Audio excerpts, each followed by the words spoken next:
I think, perfect. When you're ready.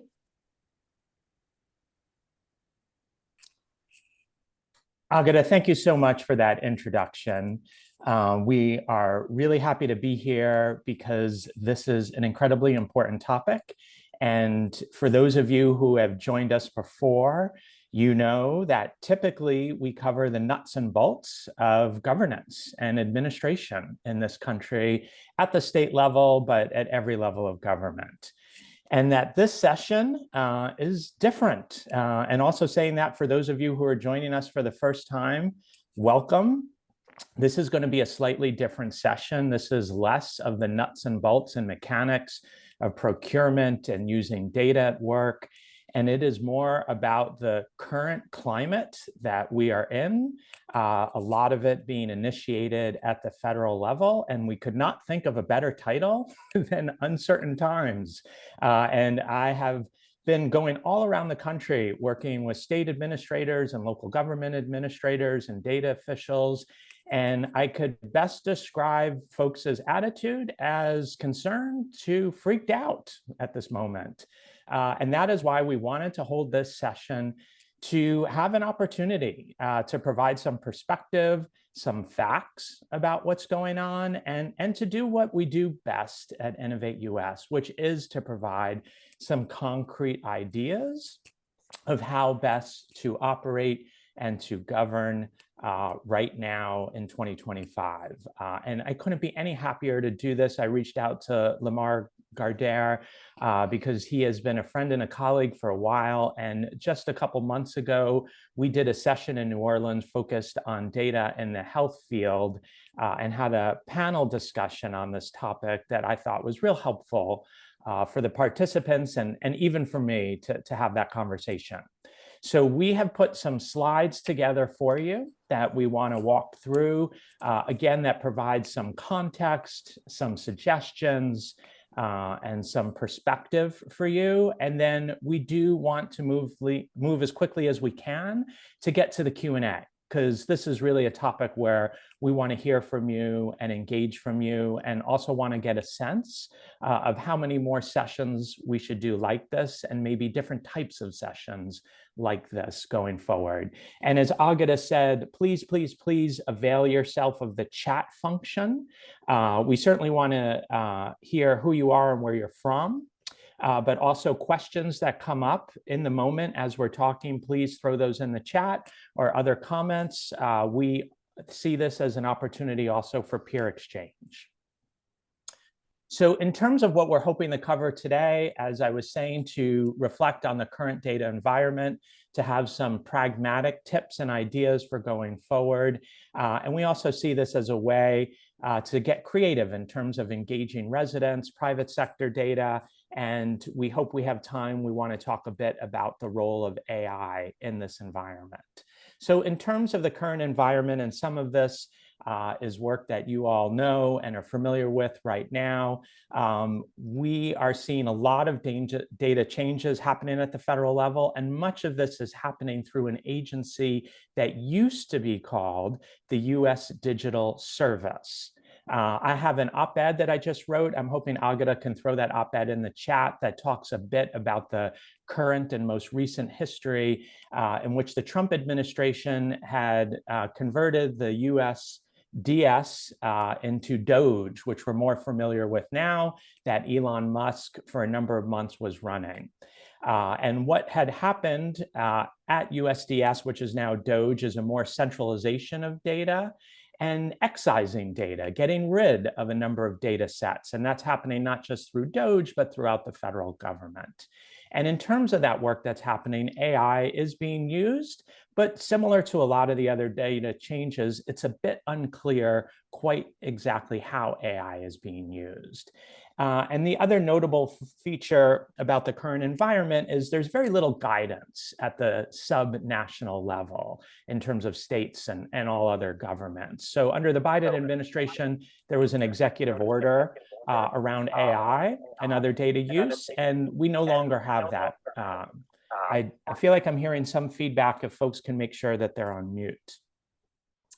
And we do feel as though there are some opportunities to assist. It's out there. I'm going to turn this part over to Lamar now to walk through. Good morning to people on the West Coast and good afternoon to everybody else. As we said earlier, I'm Lamar Gardere, the Executive Director of the Data Center here in New Orleans. Thank you, Neil, so much for this invitation to speak with this group. And to your point exactly, while a lot of things have been changing at the federal level, particularly as it relates to data and some efforts that don't align with the current administration's goals, there are a number of sites that we've listed here that can give you access to older information if it has been removed from federal websites at this point. There's the National Neighborhoods Indicator Partnership. That is a collection of data intermediaries around the country. And often, because they are so deeply involved in data, they often have data and insights that you can find on their site to help explain some of the data that might be missing or to find analysis on a particular issue that is no longer available on federal websites. Many of them may be able to be found through insights in the NNIP network.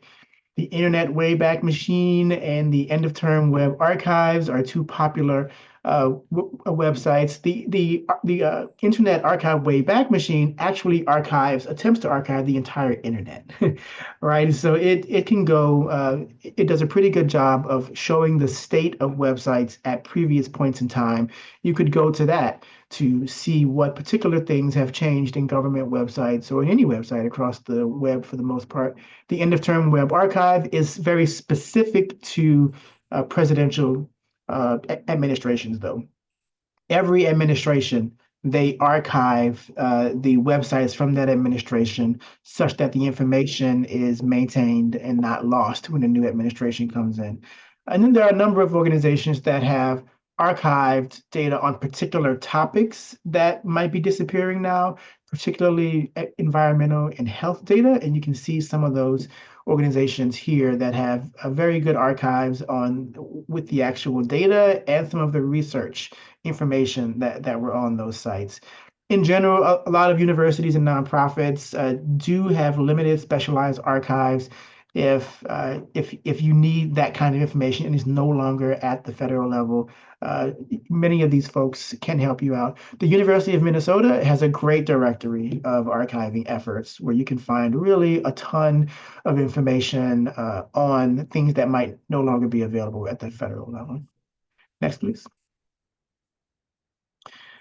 So in many cases, though the threat was high, data has not actually been removed in many cases, and many websites have not actually been removed. Some have for sure, but most have not. What has happened, though, is that many of those websites and many of the data archives at the federal level have been changed. They've been modified in some way to remain compliant with recent executive orders. It is critical for you all to look at those sites, look at that data, and get familiar with how that data has changed, what it might be communicating now versus what it communicated in the prior year's data. There's a ton that you can understand just by comparing previous data within a particular area to today's data. Understanding that well is going to be really important, particularly as it relates to any future analysis that might be based on that data. Next slide. Now we're going to turn back to just some suggestions we have, putting this all together before we get back into some concrete examples that might be helpful. So this is something Lamar and I put heads together, and we've been talking to others in the field, and we feel very confident in saying this is not the time to just buckle down. This is the time to redouble our efforts and commit to data.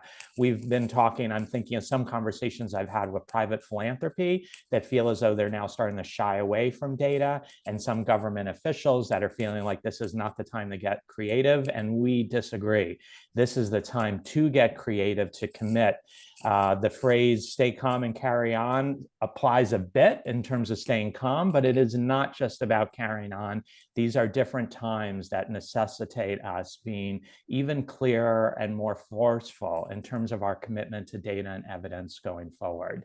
And I think, I wouldn't say this is good news, but I think this is the creative term for us, is that necessity is the mother of invention.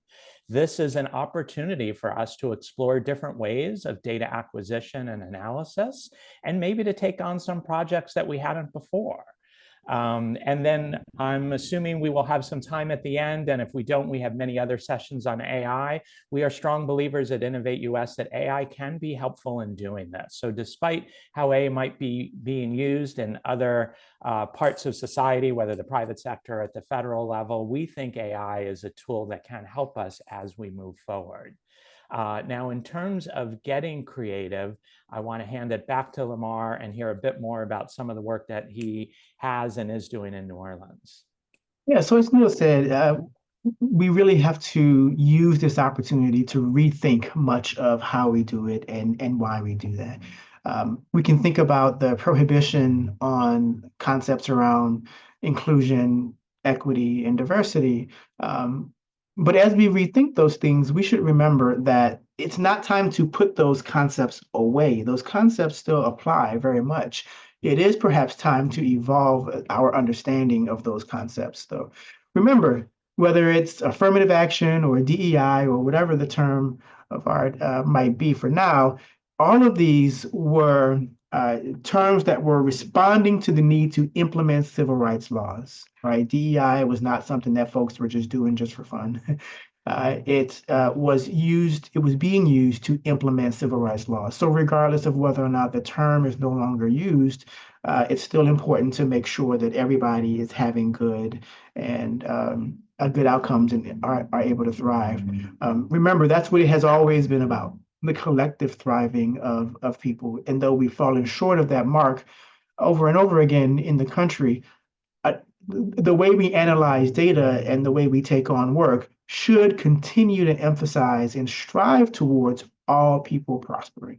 Now, what that means is that you have to understand data well enough to understand like what the overall outcome is that folks are seeing, but then disaggregate so you understand how individual portions of the population are doing, regardless of who that population might be. Point out and look for ways in your research and your work to make sure that that particular part of the population that might be falling behind is provided with what they need to thrive. If you want to understand this concept of the all and the idea of our work being not so much emphasized on any particular demographic, but that ensuring that all of us can thrive based on the foundational principles of this country, I would look at Policy Link's SSIR series. It's called A Revolution of the Soul, and it does a really great job of laying out what this concept means, why it's important today, and how we can use it to continue to advance the work of collective thriving in what they term a multiracial democracy. So as we do this work, we really have to be clear that data does have a purpose and that data collection can and should have a purpose. There are many times, particularly here in New Orleans, where we release data with the idea that I don't know what it can be used for, but somebody will find it useful, right? It's the idea that you democratize data and people can find it, you can do what they can with it for the benefit of us all, or maybe for their personal benefit, for a business or whatever it might be. The idea of democratizing data and publicly available data on its own was a virtue unto itself, right? In those days, but now we should be a little more thoughtful about why we're releasing data, and part of that is to ensure that we aren't doing harm as we release certain bits of data. Data we know has always been weaponized, but is being weaponized more often now than in the past. And we want to make sure that data releases that maybe are done for the sake of releasing data or for a particular effort don't in an unintended way harm another population. So we have to really be thoughtful about that now in the way that we probably didn't quite have to be as thoughtful before, because that data is being used in unexpected ways to put people in difficult situations. Next slide, please.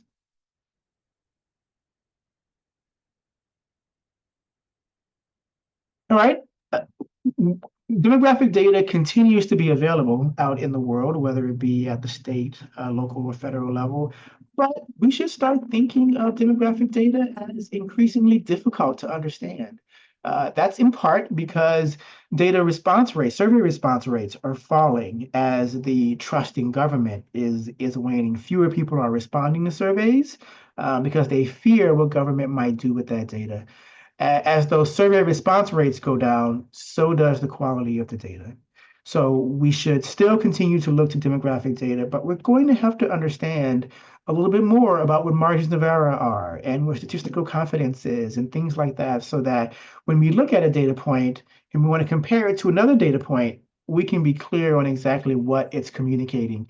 And the unfortunate part of that is that it means data is perhaps going to be a little more unreliable going forward, particularly in the large data sets that we've come to depend on, like census data and things like that.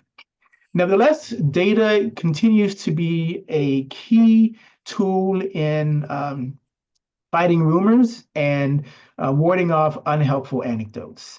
Often there are local anecdotes or even national anecdotes that really take hold because it sounds good or it meets somebody's value system or just the way that they common narrative.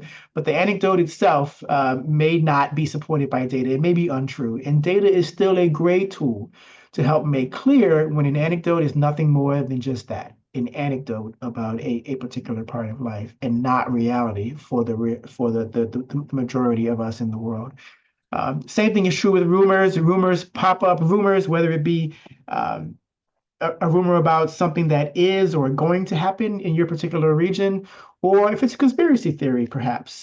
Data is a great way to make clear from an unbiased, neutral perspective whether or not a particular rumor or conspiracy theory has any legs, right? We've used that over and over again in New Orleans, particularly in the years post-Katrina, to dispel unhelpful rumors.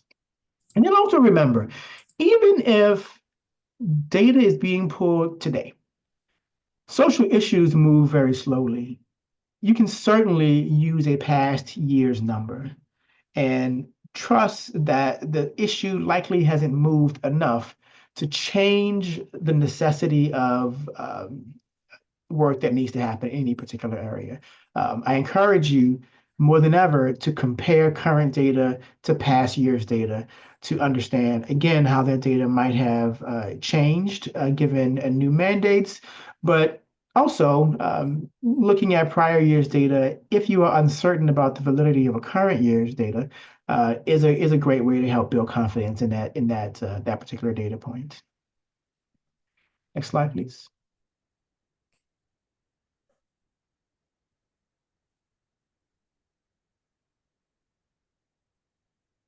And I mentioned this already. At this point, we should start to become experts in prior versus current, the concept of prior versus current in general, right?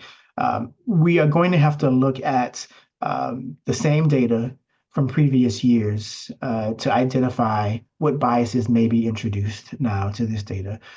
You may have to look to organizations that have used and analyzed that data to get some of that prior data in an unblemished form. But you should become fluent in understanding the differences between how data looks now and how it looked in the past. It is through that understanding that you can ask important questions around the implications of those changes and the implications for analysis in that space. Who are we missing if the data has changed? What important insights are we not able to bring to the conversation? What populations are going to continue being underhelped if the data is no longer really describing that population well? It's really important not just to understand the current data, but how it has changed so that you can say, raise the flag in some cases, that this group is being completely missed in the data because it's been removed from prior data sets. And that's an analysis that no one organization or individual can execute. That's something that collectively we need to keep an eye on, looking at prior data and current data and how it has changed.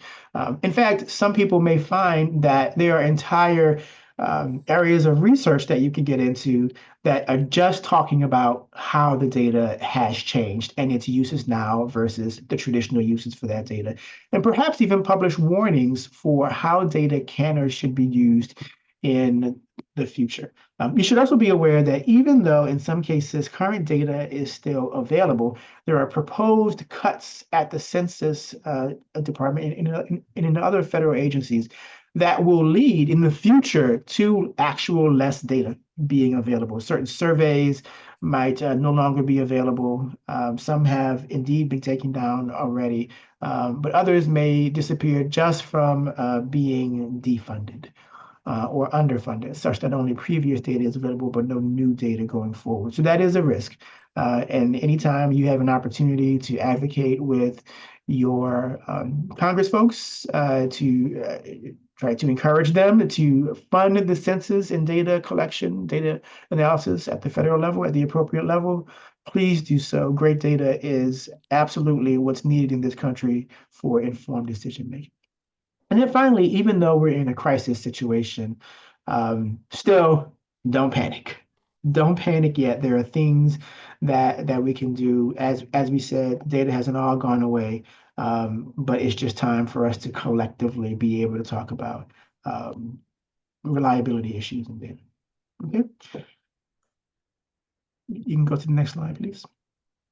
In the face of disappearing state and federal data, it may be more important than ever that local municipalities collect data on their own. This is often called administrative data, and it's collected in city governments and county governments, town governments across the country. And that local administrative data can be just as useful as the federal data, which is now a little bit less reliable and less useful than it used to be. That metro level or local level data absolutely can help you understand whether or not the current data is still telling the appropriate story locally. Now, the downside of local administrative data is that how one city collects their data may differ from how another city collects their data, which means it's now harder. It would then be harder to compare insights from your data in one city to insights in another city rather, because the data has simply been collected differently. So as you move forward and you get into some of these efforts to improve local administrative data, look to adopt national standards where possible that allow for comparisons between regions. If all data is collected the same and analyzed and presented the same, even local data, then you have a much greater chance of being able to perform reliable analysis between different regions. Many folks may have the impulse to move into survey data now, since, if the data is not available, you may think to yourself, no problem, I'll just collect it myself and we'll take care of this locally. And that's cool. You can really get some good data like that, but be aware that developing a good survey is very difficult. To do that without having bias is very difficult. In other words, don't develop a survey that gets the answers you think are there already, right? Putting a survey together that does not have bias is an art that you should try to master if you're moving into wanting to survey data. Also be aware that it's expensive to do surveys and they are hard to sustain from year to year. So even though survey data may give you a good snapshot, it's hard to survey data such that it continues to be a good source of information for your community. Next slide, please. Go on. Okay, so what do we do? One back, please. I'm sorry, Neil, can you go back a couple slides? There we go. In some cases, the data that we need is simply not going to be available anymore, or maybe never was available, just not collected in that way. Recently, the data center developed wealth data. Wealth data at the local level is not available anywhere. And so we adapted methods from unrelated fields to produce local data for New Orleans around wealth. Wealth we see is an important issue that describes the collective ability of a household or a community to thrive and be able to deal with the shocks and stressors that come our way. It's a good way to sum up all of the things that happened in the past and the situations, the opportunities in the current time, and the hopes and dreams for folks in the future. That all collects in wealth or in the concept of wealth. And so we developed this wealth data actually using techniques from polling, right, to develop data that's available in New Orleans. We are looking to bring that data to a national context soon, so you too can have wealth data. But this is the kind of thing you may have to now start doing, using unlikely fields, methods from unlikely fields to produce new data for your area to inform decision making. Also, start looking to private sector data as a greater source of options for data. We used junk mail data in the years just after Katrina to measure the rate of repopulation. We'll talk about that just a little bit more later. Again, I can't emphasize enough about the importance of local administrative data. That is data that your community has control over. You choose whether or not you release that data or make it available. No one else at the federal level can really get in your way of doing that. So this is a great way to continue to have the data that you need for local decision making. And then, of course, you only have good local administrative data if you are able to free that data from the data systems within government. So you may have to get creative about ways to pull data out of those systems. And when I say you, in this case, I'm really talking more about those who are government administrators and those who are over certain systems in local governments. Be creative about how you pull that data out and make it available to your citizens. Find partnerships within your cities and towns and counties to folks that will receive that data once you make it available and can do something to make it available to the community in the way where it is impactful and actionable. But this is a great way to get a greater insight in the face of disappearing data at the federal level. Next slide, please. So Yep. So we can just talk about a couple of things that we saw in Katrina, the Hurricane Katrina, which was 20 years ago at this point. And so we've learned a lot of lessons from that circumstance that kind of apply in today's situation. One is that back during that day, there was a lack of data. And that's exactly one of the things that we're concerned about now, a lack of data now or in the future. Data integrity concerns. When Katrina happened, all federal data was rendered immediately obsolete. So we could no longer rely on that prior data about our city to make decisions or to plan redevelopment or recovery. And then there was a lack of trust in New Orleans in local officials.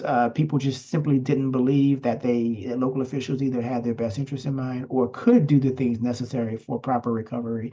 And so we did look to innovative ways, the data center in particular, to bring local data out and available in our city. We used a combination of United States Postal Service data, a special blend, a special batch of that data, combined with junk mail data from Velasas, a junk mail company who made their data freely available to us. We were able to, turns out that junk mail companies are really, really good at finding your address and finding who lives at a household or if that household is vacant. And so we use those data sets together to very rapidly, on a monthly basis even, give reports on how many people were back at the block level all across the city. So that when people would ask us, or ask in general, should I come back to New Orleans yet? Are there people in my neighborhood repopulating? Should I come back and rebuild my own house yet, or is it not time? We were able to answer those questions with this combination of Postal Service data and private sector data. I would suggest it's time to get creative about the private sector data sources that are out there and how they might be used to your benefit. Understand their caveats and what's maybe difficult about that data, but figure out how to use it to your advantage. And then you may have new data efforts that arise out of this moment of difficulty that going forward can help to analyze and get access to data in the future. The data center certainly increased our national profile and our profile within the local community during Katrina, because we were one of the only places that you could go to get data about our region and to help guide what we should be doing going forward. Now, the thing that we always are careful to say about disasters is that they exacerbate existing trends, right? If a group of folks were doing well prior to a disaster, they are probably going to continue to do well and do even better after that disaster as they take advantage of incoming funds that fuel recovery or just benefit from improved infrastructure. If you were doing poorly before the disaster, you are likely going to be in a worse situation going forward after that disaster, right? Disasters exacerbate existing trends. What that means is that you can't wait for a disaster to create all of these resources. Some baseline infrastructure does need to be in place prior to a disaster, so the time to plan is now. For some of these things. For example, the data center actually started in 1997, but it wasn't until 2005 when Hurricane Katrina hit that our profile and our use within the local context really exploded, right? That infrastructure had to be there early for it to be useful to us once a disaster happened.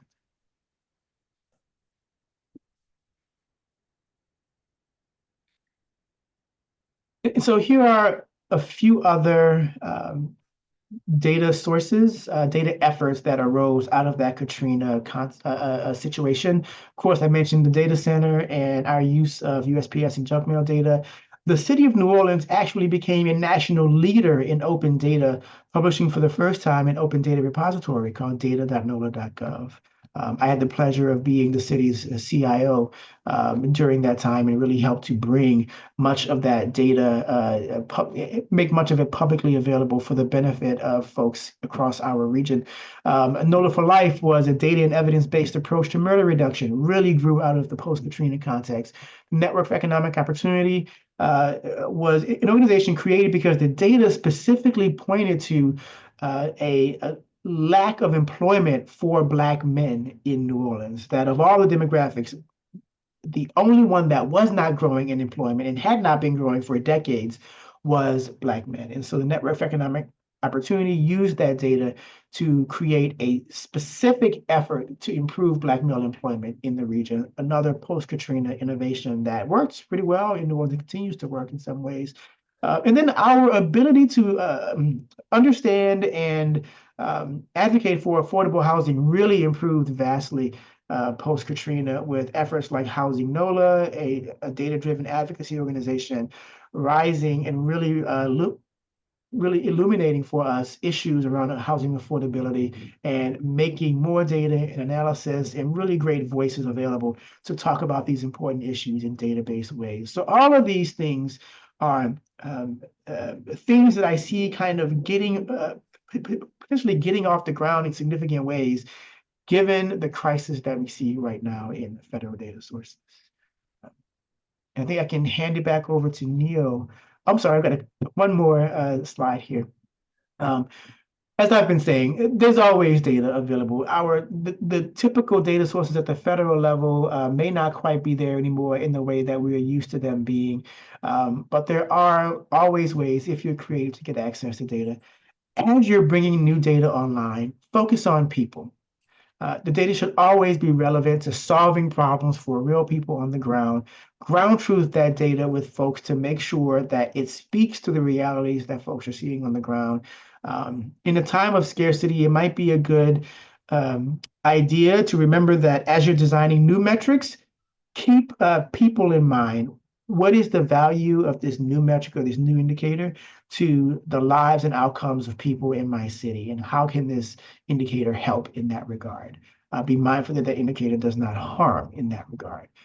Wherever possible, develop new metrics and indicators in partnership with the community if you can.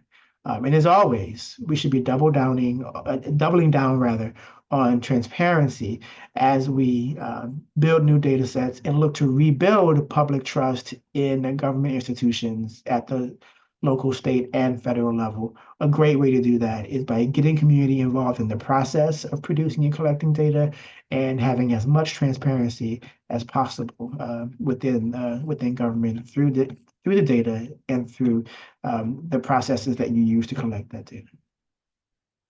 Okay, I think now I'm ready to hand back over to you. Yes. Lamar, I want to thank you so much and just say a couple of words of context in terms of what you have been saying. So I know a lot of folks that join us at InnovateUS are at the state level, and that your words were focused a lot at the municipal level. I think clearly, just to be clear, almost everything you said, and I was paying very close attention because I work with states and cities, absolutely applicable at the state level as well. I hope everybody took it that way. And I really appreciated how you put things together. It just kind of reminded me how I got to know you about 10 years ago, because at that point, around 2015, I was doing a lot of work for Michael Bloomberg, again, at the city level. And Michael Bloomberg sort of turned to us and a team of us at universities and said, who's doing creative work out there around data and technology and, just being innovative? That's his big watchword, is innovative. And we found a lot of the likely suspects, of course. So San Francisco specifically, Boston for a long time has been doing great data work, still has. And then we said New Orleans, which honestly was a surprise to me, because here's a city that is sort of poor in resources and struggles and is in the headlines a lot, not for the right reasons, and had been recovering from a disaster. And it is an absolute, just objective fact that the city of New Orleans, compared to others, has just been wildly innovative and creative and inventive since that time. And I think these last points here are worth underscoring for any city, any state, any government, especially now, which is that we cannot turn around and shrug and say, well, we just don't have the data. We just can't track this. There is data out there, and we all have these tools that are affordable, even for local government, to begin to make sense of data. And I think it's a good reason, if not an excuse, to focus more on our residents and our citizens in all kinds of ways, right? Lamar mentioned a few of them. There are so many others that we talk about in these workshops, and we will. And of course, being transparent is always useful when we advance these efforts.